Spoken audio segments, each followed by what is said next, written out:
iz Broćanca. A ti jedan, što činiš gore? Spava. Bacate noževe po ormanu, jel? Pa je li to lijepo?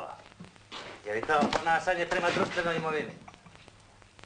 Čuješ ti šta ja velim? Raspavi ga, pa ćete čuti. A, nećemo mi nikoga da diramo, nismo mi za to došli. Što veliš? Mamin rođendan. Ovaj si iz Petra gore kako koza da zaspe, vi se razdetili. Nemote, javi to. Hoćeš da popiješ nešto? A mogu ako je od srca ponuđeno. Jest.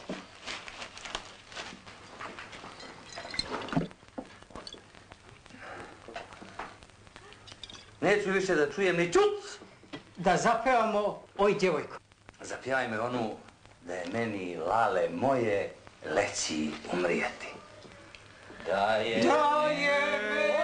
To malo tiše. Što veliš? Veli, može li to malo tiše? A ko si ti da mene to pitaš?